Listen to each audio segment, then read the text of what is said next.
Hey guys, hello.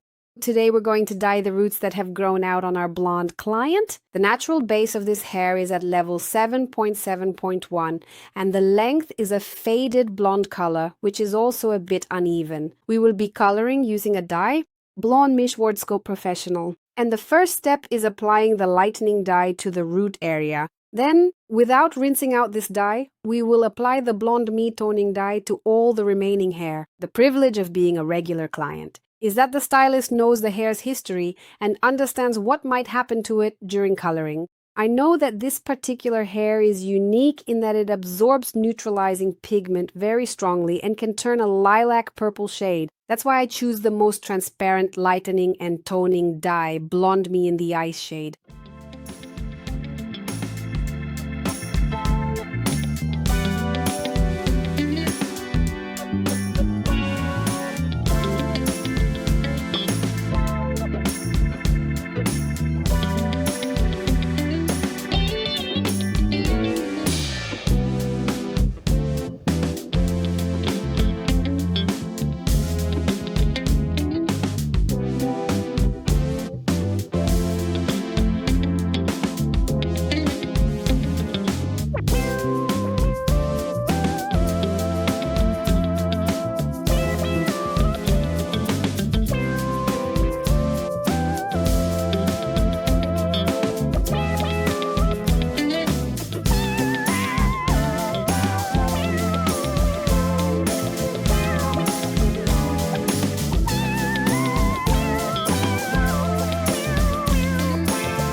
When we work with a lightening dye, we always need to allow air to reach all the roots and lift the hair a little so it doesn't lie flat.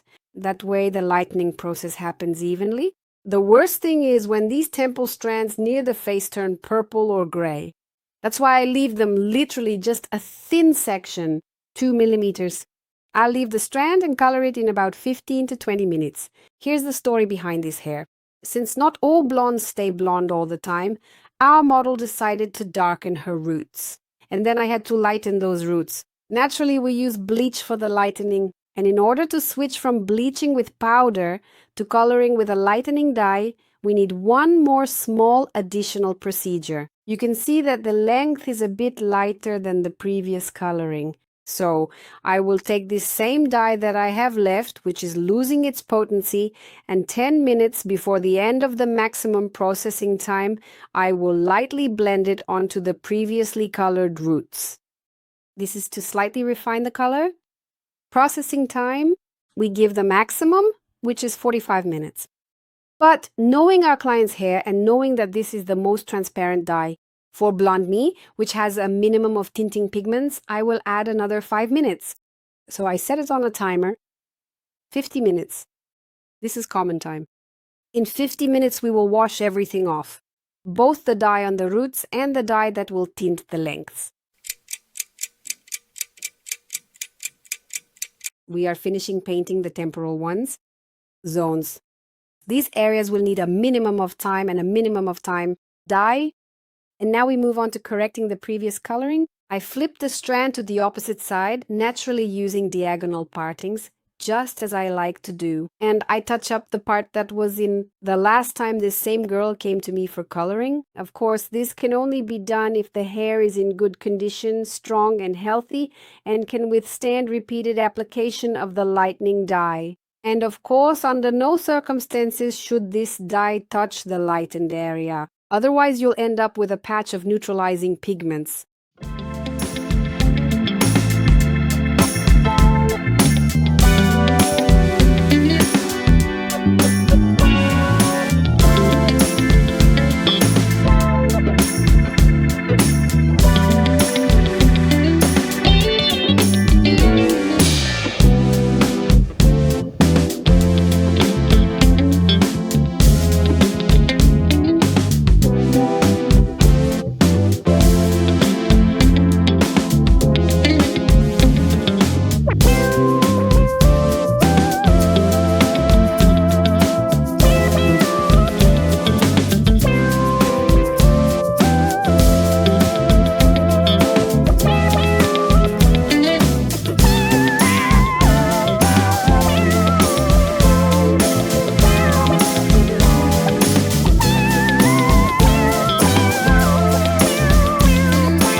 So we've finished the coloring, that is lightening the roots and toning the length.